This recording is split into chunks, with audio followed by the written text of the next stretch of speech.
Thank you. I appreciate that. We do have quorum. But the only thing is, I can't see you if you want to move a motion or second a motion, so you're going to have to yell. So you'll have to. Can you see? Can you tell me? All right, cool. All right. I'm going to do a roll call. Well, no, the clerk will do a roll call. Oh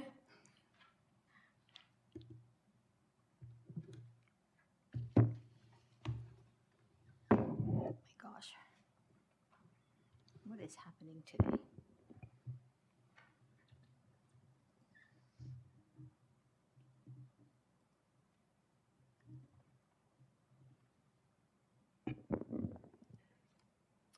Okay, thank you. Is there any declaration of pecuniary interest? Seeing none, I need a motion to adopt the minutes of the Transit Executive Committee meeting of March the 6th, moved by Commissioner. Thank you, Councillor Watton. Is there any questions on the minutes? No? Thank you. All in favor? Thank you. We have a presentation from General Manager Holmes. There he is, right at the mic. Go ahead.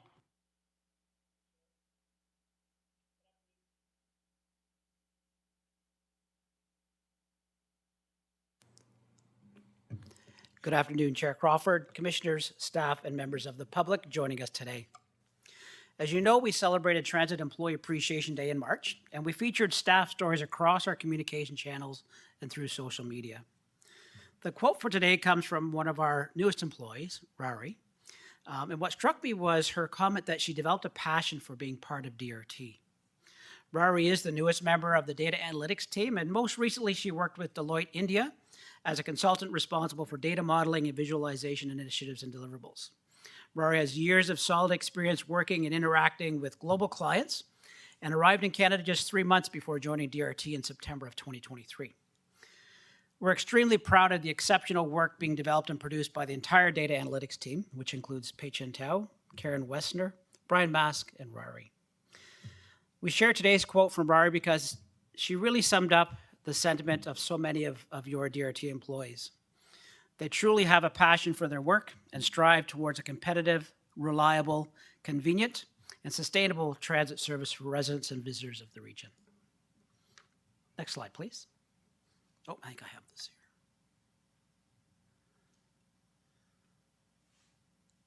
I wanted to highlight a few metrics from February for you. Scheduled ridership continues to exceed our pre-pandemic levels and being 30% higher than it was in 2019.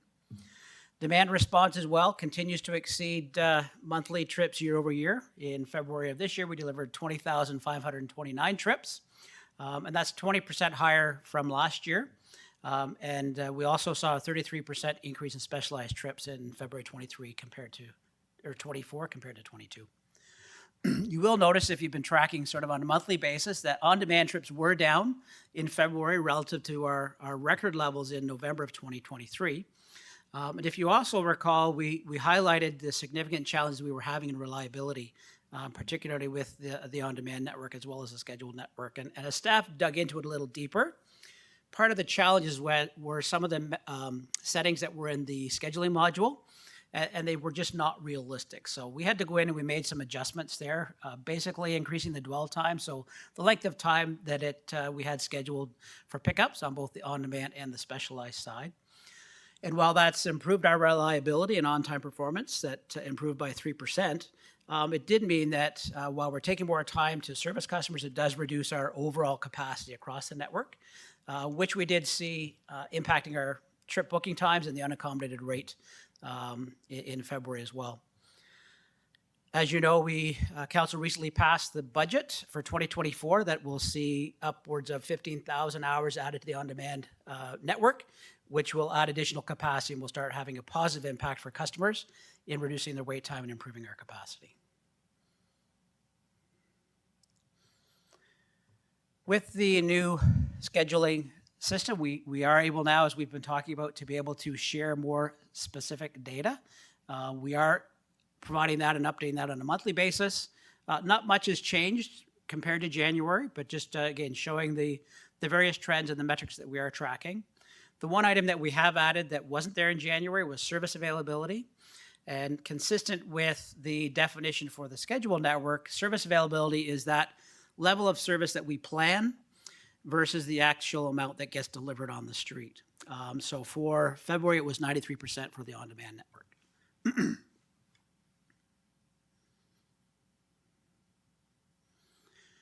A few updates for this month as well. Wanted everyone to know that on April 8th, next Monday, the date of the solar eclipse, we are having a scheduled service change.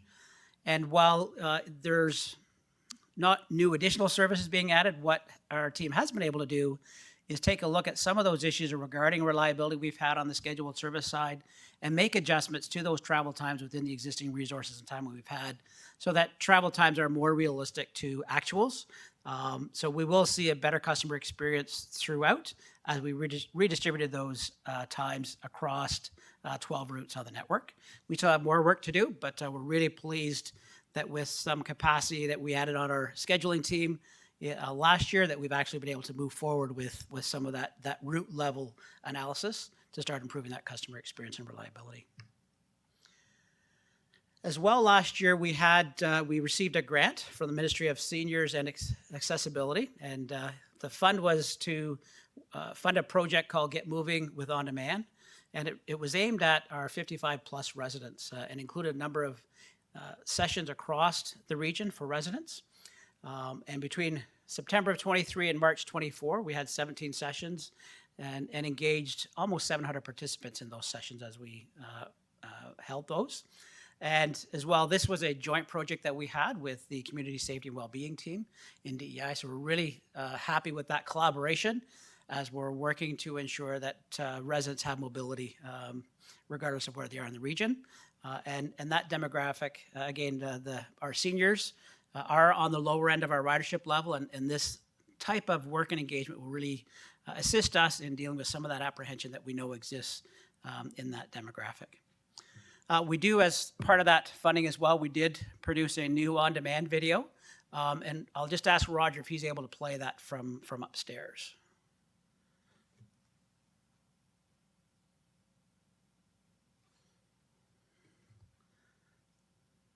Oh, maybe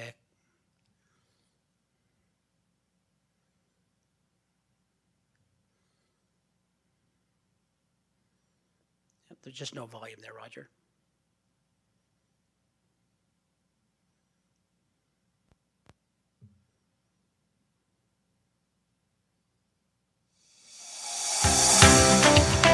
Durham Region Transit is excited to get you where you need to go safely and reliably. On Demand is a personal, flexible service delivery model that gives you public transit options based on your trip needs. Where and when conventional bus services are not operating, DRT On Demand has you covered.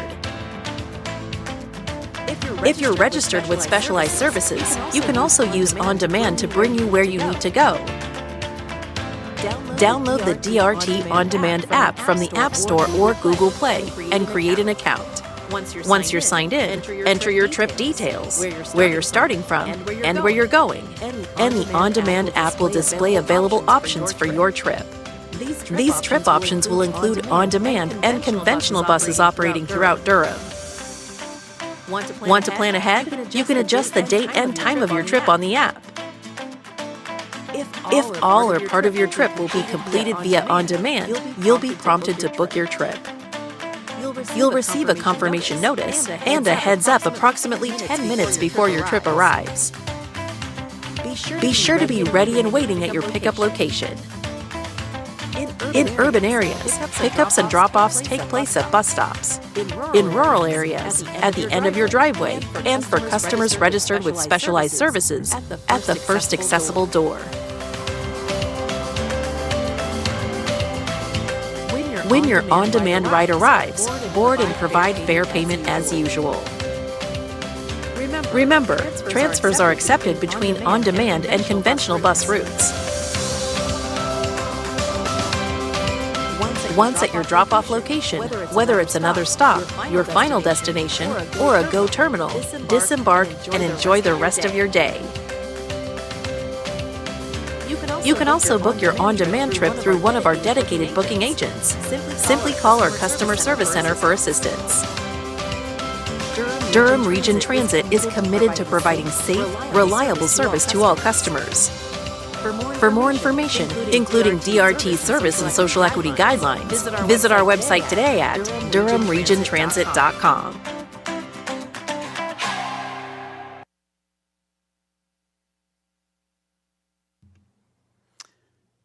Thank you. So that video will be available on our website and will also be a nice addition to some of our engagement sessions that we will have out in the community as well. Also wanted to advise TEC of a new program that we've implemented and really focusing on highlighting the accessibility components to DRT services. And we're calling it DRT Accessibility Spotlight. So we're starting on our website and I believe every month or every couple months, we'll have a new spotlight issue. This one is related to our bus stop. So for March 2024 is our first go at it, and it's focused on the accessibility at our various bus stops. So we'll bring forward at subsequent TEC meetings just what the spotlight of the month is, just so everyone's aware. And again, we'll inform our partners of that information so that they can share that across their channels as well. And as mentioned before, just want to highlight again the exceptional support we had from our corporate communications group, all of our staff as well in putting together a much deserved appreciation for all of our DRT staff across the organization. And as well as we have mentioned, we couldn't do what we do without the support of other groups within the region, from finance and works to planning, development, and HR as well. So they all enable us to do the great work that we do on a daily basis, and we really appreciate that support. And that's the update for this month. Happy to answer any questions. Thank you. First on the list is Commissioner Schumer. Thank you very much, Madam Chair, through you, and thanks for the presentation. And that video looks great. Going to be sharing that very quickly online. Firstly, with respect, because you mentioned the budget and the extra time that's in there for the services, do we have, or do you have, an idea of when that would kind of be taking effect, when we can expect to be seeing those extra hours now that the budget is passed? Thank you. Through the chair, for both of our services, scheduled and on-demand, we have to hire the people. We on the on-demand side, they have to secure the additional vehicles. So that will take a little bit of time. We're hoping that we'll see this by the fall. We'll see those new service levels rolling out across the entire network. Okay, thanks a lot. I'm having a little bit of an issue understanding some of the metrics that you brought in, the service availability. And again, I'm going to go on about on-demand because that's what affects us largely up north. The service availability looks great, 93% if I'm reading that correctly, but yet the unaccommodated is still high. I'm just trying to get those two numbers reconciled together. Can you just elaborate maybe more on what the service availability means with respect to the unaccommodated? Sure. Thank you. Through the chair. So from a practical perspective, we do this on both the services. We take a look at what do we plan on delivering. So in the case of on-demand, how many service hours do we provide to the vendor to have on the street, broken up by various locations, a number of vehicles, et cetera. And then we look at what was actually delivered. And again, on both services, at times we have last minute cancellations, whether it's, it could be an employee absence at the last minute, it could be a vehicle breakdown. That means that we have to remove some service or we can't backfill because all the additional services are already in place. So that's what impacts the service availability when we can't deliver what we had planned to deliver. So in this case, for the month of February, for Specialized, we delivered 93% of what we had planned to put out. And then the other 7% was not delivered for various reasons. When we compare that to the scheduled service side, I believe right now scheduled service is running around 98%, 98.6. So we're working very closely. We feel that both should be comparable. So we are working with our vendor to address that service availability. What are the barriers? What are the challenges to get that number higher? I mentioned earlier as well that we had some challenges in terms of reliability over the fall. While we had record number of trips that we were delivered, we were hearing that there were extensive delays in people being picked up, and things were not working well. And when we look deeper into the system and the parameters that the scheduling system uses, the amount of time for a pickup, for example, to pick up a customer at a stop, and what the customer needs to do is they need to get in the vehicle, they need to pay their fare, get the seatbelt on. When we're dealing with customers registered with Specialized Transit, perhaps there's a mobility device, we have to maneuver, make sure that they're in and secured. We didn't have adequate time established for that, which meant that the service was basically running behind all the time, and that's why customers were experiencing those extensive delays. And as we tightened that up and made it more realistic, so where now we'll give 3 to 5 minutes to board, depending on the individual, it does reduce the overall capacity we have across the network. And that's why we haven't yet seen that reduction in the unaccommodated rate. We actually saw it go up a little bit because we had to make those adjustments to the time. So it will be through the addition of the additional services that we'll see in the fall that will truly start to have an impact on that unaccommodated rate, because there will be more capacity out there across both the rural and the urban areas, and for both customers on the on-demand service, as well as that variance in trip time. So again, with more capacity comes more convenience, less wait times, and the ability to deliver more trips that'll reduce that unaccommodated rate accordingly. We do know we'll likely need to continue to add some more service until we get that balance between demand and capacity. And it may take us 2 to 3 years to get there, but we are on the right track with the passing of the 24 budget. Okay, thank you. Just to backtrack again on that budgeted increase and the timelines, that it might not happen until the fall. So that's in consultation with the contractor that's providing those services, that they've kind of confirmed that that's the timeline that they can meet. That's correct. We're in the process now of just validating what the hours are and the vehicles and the types that are required to deliver the service. And fall seems to be that time that we're aligning that they'll be prepared to be able to put that additional service on the street. Okay, thank you very much. Commissioner Anderson. Thank you very much to the General Manager. This is kind of related to what you presented. Some of my councillor colleagues, along with residents, would like staff to come out and provide another orientation session or update. Is that possible? Maybe you can talk about the quote-unquote reallocation of services and improvements to on-demand. I presume there are some improvements, because they always complain that it wasn't a reliable service. Through the chair, of course, we'd be happy to come out to speak to the appropriate committee or council regarding where we are and provide an update. I would also highlight that we do have the public information sessions that are on now, and the Bowmanville. Sorry.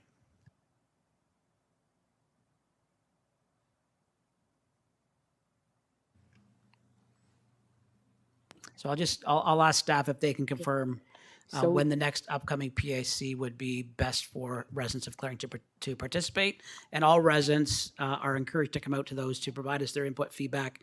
We can have those discussions. But again, we'd be pleased to come out to council, and we'll arrange that through the clerk. Okay. I'll ask staff if they can just comment on the next PIC, closest PIC that Clarington staff could Through the participate in. chair, the final PIC would be on April 14th at the Oshawa Center. Great.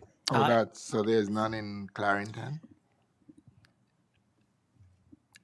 Through the chair, the Clarington PIC, which was held in Bowmanville, has already taken place, but we'd certainly be happy to coordinate for any additional engagement in the future. Through the chair, that leads me into another question. So if that had happened, most of the community wasn't aware of it, as far as I know. How is that communicated? So through the chair, we've had these discussions regarding communications, and our communications team leverage all the resources they have available through the media, website, social media. We also send updates to all our local municipalities, and they then echo those messages as well out through their channels. So we do our best to get that information out to residents for their participation. Do recognize that not everyone is necessarily paying attention to those channels, and any ideas that you may have that we could further reach out to residents in your municipality would be appreciated. So, And I would just add, we do have a couple virtual PICs coming up, I believe on April 8th and 18th. And full details are on the website. So anyone that's listening or know of someone that wants to participate, they can also join those virtual sessions at any time as well. And full details are on the website. just one final follow-up. I noticed you mentioned a number of outlets. You didn't mention social media. Do you use social media to do that? We do through X, Instagram, and X and Instagram are the two channels that we utilize. Okay. You don't do Facebook? I believe we do Facebook as well. So we have the three channels that we leverage: Facebook, X, and Instagram. Yes. Okay, I just want to make sure because most folks, the councillors weren't aware of it. They wouldn't have asked. I'm sure. And I'd also recommend, again, as if individuals are interested in knowing what's going on with DRT, on our website, you can also register for notices, information, service alerts that get texted or emailed to you as well. And it's a great way, even if you're not a regular user of the service, but it's a great way to receive these messages and you don't have to go looking for them. So again, I would also encourage people to sign up for that service through the DRT website. Okay, thank you. Those are all my questions. Sure. I have Commissioner Kerr.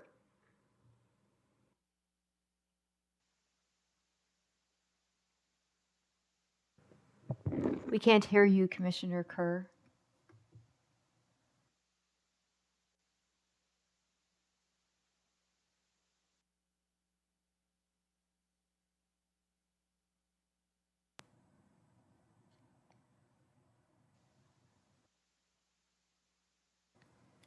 Are you there? I turned your mic on. I still can't hear you.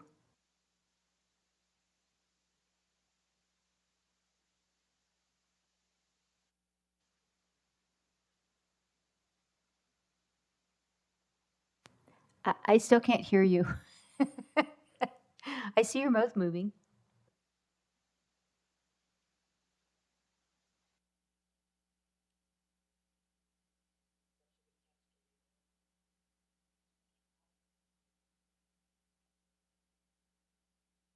We'll come back to you, Commissioner Kerr. Commissioner Garrett? Thank you, Madam Chair. Just figured this might be a good whoop.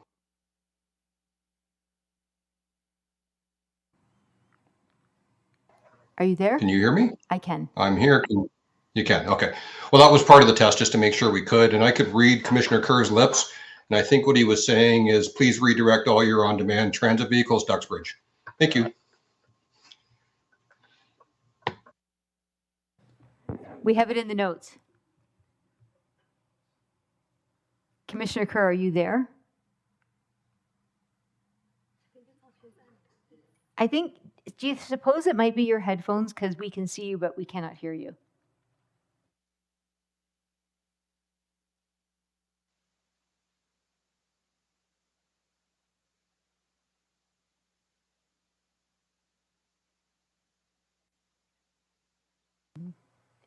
No, I can't hear you. Oh, Roger says to check your device settings within your app.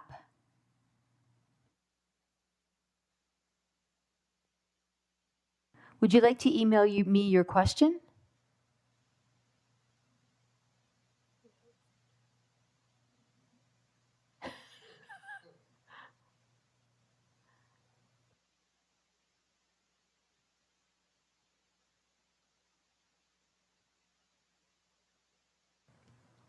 Okay, I'll look for your email. Commissioner Carter, I saw your name come up. Did you want to speak? Good afternoon. Hello.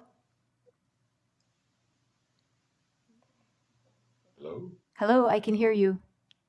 Can you hear me? Oh, good. I can hear you. I was gonna say to Councillor Kerr to take his headset off and unplug and just go off his laptop, see if that might help. But just because we've got, you want questions in regards to the presentation, I just want to say, Bill, first and foremost to your team, just great job in regards to some of the initiatives you're undertaking. I really do appreciate the accessibility aspect, the on-demand concerns that residents are having. And thank you for the work that you're doing in regards to the outreach.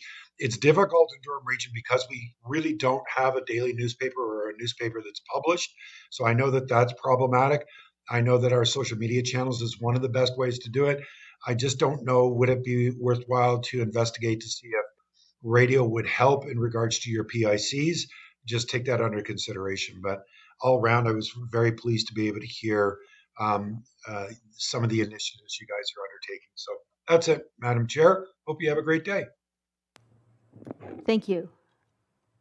Commissioner Kerr, whenever you want to try back again, did you want to try now?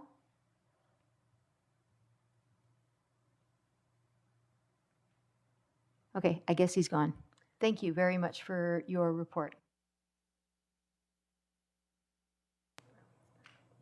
Oh.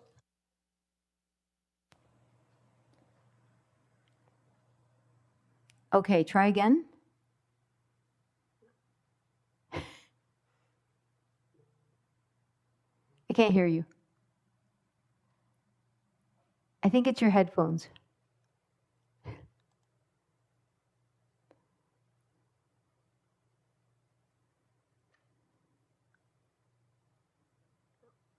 Nope, it's you. Sorry. Okay. And Chair, I had one other announcement that I wanted to make as well for the Executive Committee, and I wanted to welcome Anthony Pizzetti.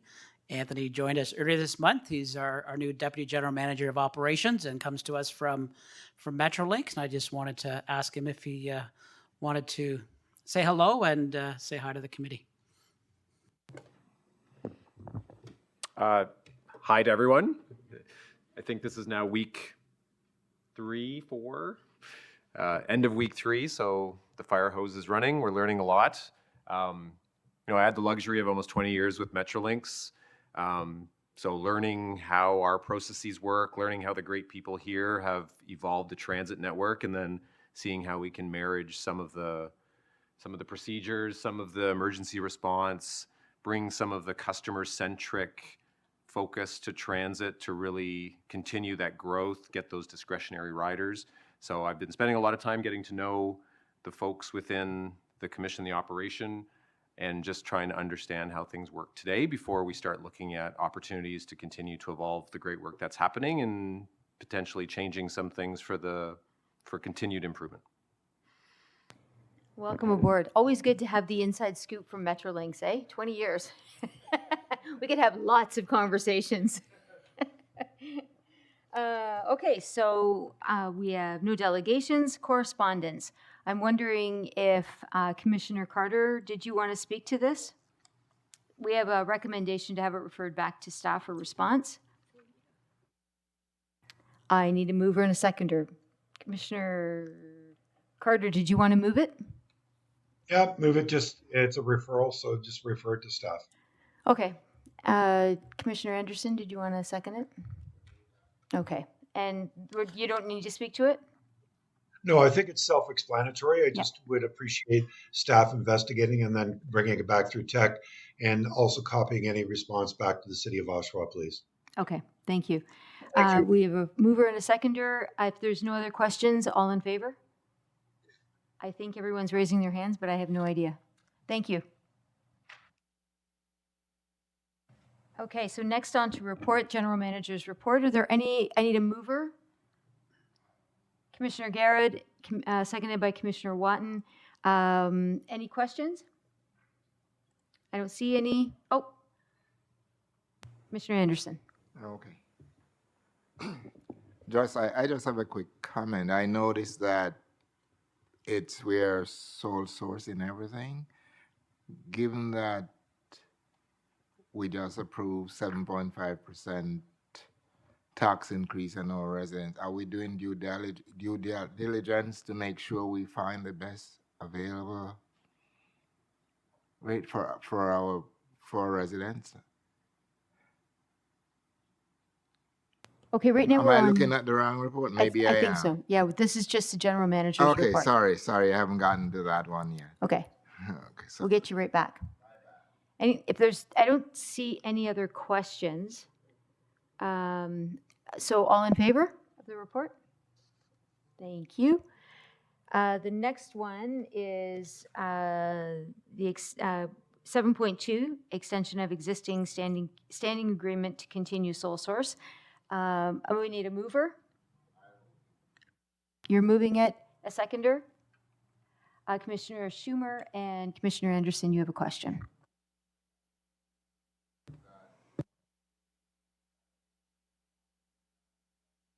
are we looking for the best value when we do that, rather than going to market and getting the best possible bids in on our projects?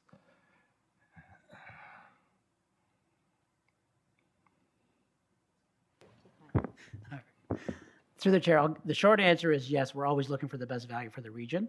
I will ask James Kilgore if he can provide a response specific to this sole source for the parts. Thank you very much. Through the chair, one of the big challenges we face is the pieces are proprietary for that model of bus. And we are working with a number of different parties when it comes to finance, when we're talking about the new specs that we'll be doing with future buses, that some of the issues with the New Flyer and then the Nova bus is around the proprietary specific to that bus. We are always looking at the best value for the taxpayer when it comes to those ones, sir. But this allows us to maintain for the next 3 years, understanding what those costs are while we transition to the new styles of buses with New Flyer and Nova when we advance the fleet.